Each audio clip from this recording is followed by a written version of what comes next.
Hey, how's it going everyone? Josh here of Yugatech, and for a number of years, Xiaomi's Redmi series, in my opinion, have and still is one of the best budget-friendly smartphones you can purchase today. I mean, if I'm being honest, I was actually using the Redmi 7 and 8 series as my personal phone for quite some time.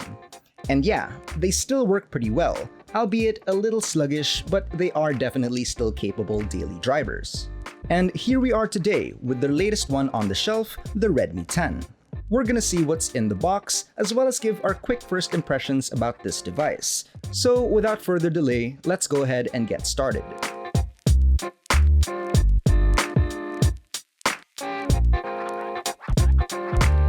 Lifting up the lid, we're greeted first by the smaller box containing all the accessories.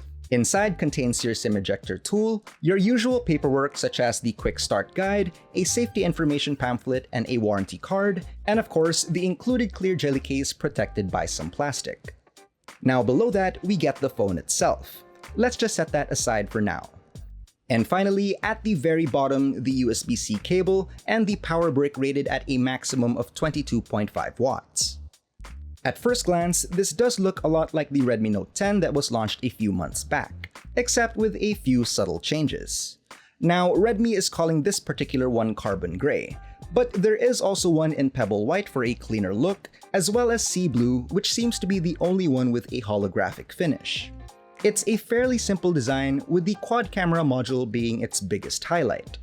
There's this nice silver frame surrounding the main camera module, and overall, I like the way they incorporated the LED flash right alongside the other shooters.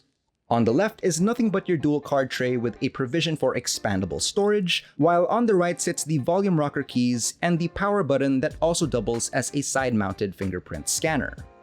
At the bottom, you'll find the USB Type-C port, the primary microphone, and main loudspeaker. And over at the top is your secondary noise-canceling microphone, another loudspeaker for stereo audio, and finally a 3.5mm headphone jack. Now, who doesn't love that? The front panel boasts a 6.5-inch adaptive sync dot display with a refresh rate of 90 Hz, while selfies are handled by an 8-megapixel punch-hole style camera. The bezels are fairly thin across all sides, except for the chin, which is no longer a surprise. As for how it feels on the hand, it's actually quite good to hold. It's not too light the way plasticky phones are, but it's not too heavy either. It's the right amount of weight I prefer to have on a typical smartphone, so no complaints here.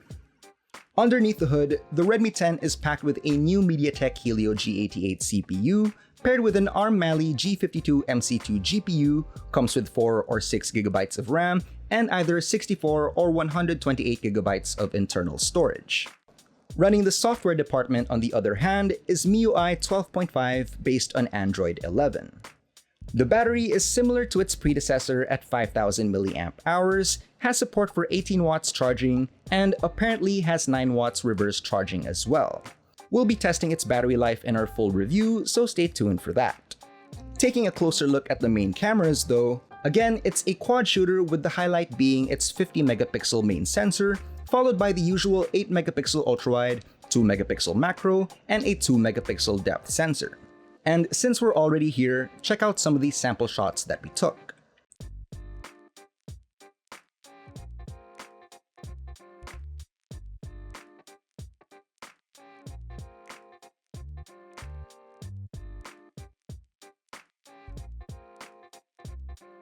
This budget-friendly phone is pretty exciting, particularly because of that 50-megapixel camera and the updated MediaTek Helio G88 chipset, which we will get into more in another upcoming video. As for the price, the Redmi 10's 4 plus 64GB variant will cost a rather affordable price of 7,590 pesos, while the 6 plus 128GB version will run you 8,590 pesos. But that's all we have for you guys today. What do you guys think about the Redmi 10? Let us know in the comment section down below, and if you enjoyed this video, don't forget to leave a like, subscribe to our channel for more content, hit that bell icon so you don't miss any future uploads, and be sure to visit yugatech.com for the latest tech news and reviews. Once again, this has been Josh, stay safe, and I'll catch you guys in the next video.